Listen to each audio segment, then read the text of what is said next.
In last week's video, we talked about things you need to know before hiring a virtual assistant. So this week, we're going to talk about how I leverage my virtual assistant within my business.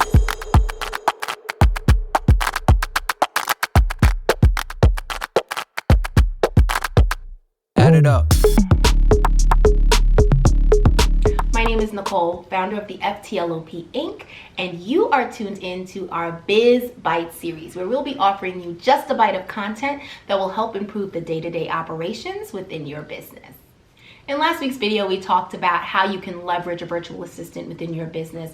I thought it would be helpful if I shared with you how I am currently leveraging my virtual assistant for the FTLOP Inc. Now, within our brand, we have quite a few things going on and we're continuing to grow. Most recently, I've taken on an additional stream, a potential income stream that will be rolling out in January, where I'll be offering digital products. So in preparation for that, I decided to bring on a virtual assistant because I just don't have the time. Right now, I have a 9-to-5. I also have the FTLOP brand. So the question that I get quite often is, well, how do you get it all done? And I think what's made me most successful to date is being comfortable delegating and making sure that I feel comfortable with the people that I bring onto the team, and I'm confident that they can take on some of the administrative tasks, and it helps me free up some time so that I can spend additional time on the FTLOP brand and my 9-to-5. Now, the first thing I want to talk to you about is email management. It's literally the make or break for some of your clients to get all the way to the end of the sales funnel. Now, in a perfect world, you create your workflows within whichever email management you have, or your course portal if you're utilizing that. And you have someone that goes through the process, they get the email list, whatever workflow or sales funnel you have set up for them. Some may refer to it as a sales journey. They get to the end, they sign up for your course, and you're good to go. Great. In reality, you have people that will have some follow-up questions.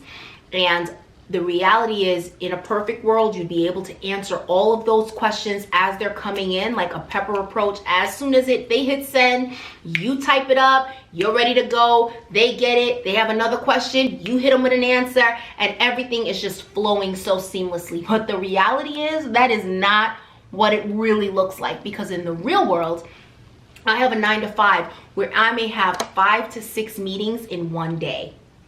And if I have potential clients that are reaching out to me and they want responses to whatever their questions may be. It could be something as simple as they're at the payment portion of the sales process and they can't complete the sale. Now that is a critical point. I want them to get to the sale, right? So if I now have 5 to 6 meetings on my calendar, and this is 11 a.m. for that potential client, and I can't get back to them until 5, guess what? They've already timed out of that payment process, and they've probably tapped into someone else's sales funnel and gotten someone else to help them with whatever assistance they need with their small business. We don't want that to happen. So for me, I found that it's been super helpful to get my virtual assistant to better understand the type of messaging I have. And we went through this. It's been a process of how I want to make sure that she's sounding like she's speaking for me. So understanding my team culture, no matter how small my team may be. I need her to understand the type of wording I'm using. So she's looked at a lot of the messaging I've sent out to past clients, so that this way, when she is engaging with a potential or existing client, the messaging is the same.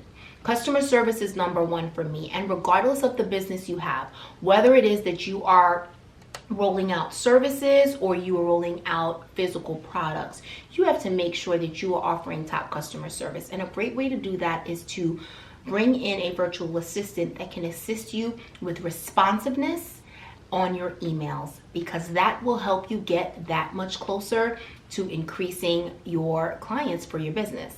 The next thing that my virtual assistant helps me with is bookkeeping. Now, this is a big one because this will be my first year when it comes to that January, February time where we all know it's time to pay our taxes. I need to make sure that all of my numbers are lined up. I have a lot of different expenses. And for now, a lot of my expenses are coming from different accounts for different reasons. I want to make sure that when I have my conversations with my accountant around that January, February time, that everything is lined up, because quite frankly, I'm not going to remember why I added a home goods receipt onto my business expenses. What was that for? It could be for many different reasons. So as you guys know, I not only have this Biz Bytes series, but I also do personal vlogging and shopping hauls and things like that on the YouTube channel. Those are write-offs as well. But it's up to you to make sure that all of those things are organized on a spreadsheet so that the conversations can be very easy with your accountant. You can share how much money went out and how much money went in, and there's no approximations, because God forbid, if you are audited, you want to make sure that all your ducks are in a row. Now, I have brought in this virtual assistant to also help me with this. Now, as I continue to grow my business, I probably will take this responsibility off of her and then engage a bookkeeper, because when it gets on a bigger scale, you want to make sure that things like not just the home goods receipts, but also purchasing a computer. For those of you who have checked out my vlogs, you know that I am in the market for a new computer. For the backdrop that I put together for this series, all of the materials I needed to purchase for that, when I purchased a new lens for my camera, when I'm purchasing any lighting, all of my subscriptions, such as my, I use Epidemic Sound for copyright music. I use Canva for my graphics designs. I use Trello. I mean, there's a plethora of platforms that I utilize to help bring my business together and be able to show up for my customers in the way that I really want to. And I have to make sure that I'm keeping all of those costs lined up so that when I'm ready to have my conversations with my accountant, I'm prepared. And I definitely rely heavily on my virtual assistant to help me with that. The next responsibility that I've rolled on to my virtual assistant is helping me with copy. Now, this is really a heavy lift when it comes to getting my courses together that I plan to roll out in 2022.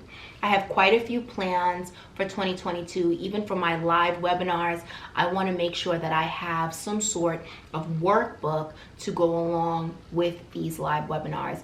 In addition, if there are any digital courses, any type of content going in there, written content, I want to make sure that there are no grammatical errors. Guys, that's like the worst thing that can happen, right? And you also want aligned messaging. And yes, there are tools you can use to help leverage that, such as like Grammarly.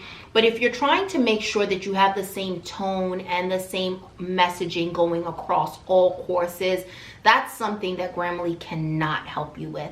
And that's where I really prefer a human pair of eyes to look over it. So I rely heavily on her from the outline all the way to the final version. She helps to make sure that the content is properly placed, because let me tell you something.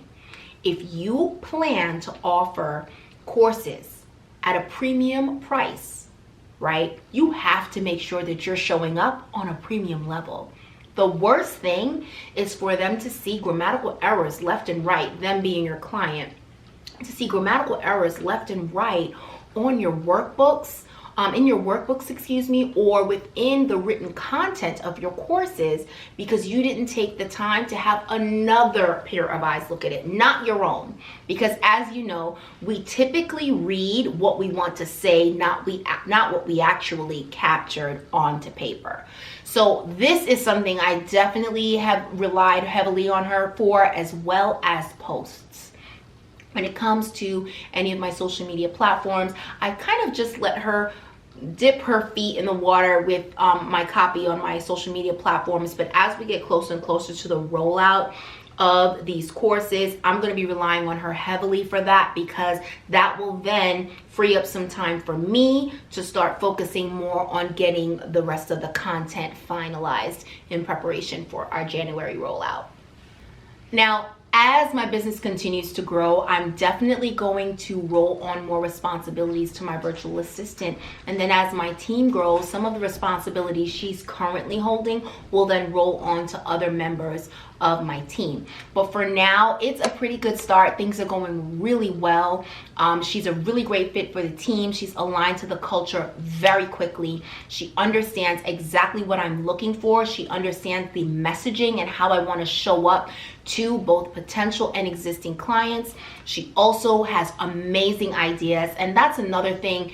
You want to make sure that your virtual assistant is not only someone that handles tasks, but it's also going to offer you other options, which is something you'll really need as you're continuing to grow your business, because you're new to certain things, and she has a lot more experience on the administrative end. So her offering those options really makes it helpful. Now, I appreciate you guys for staying with us until the end. Make sure you follow us on all of our social media platforms. In addition, you'll see a link in the description box. I've got an awesome freebie for you. I've listed some amazing suggestions on how you can leverage your virtual assistant as a new small business owner. Now, make sure you follow us on all of our social media platforms. I appreciate you guys so much for watching. Until next time.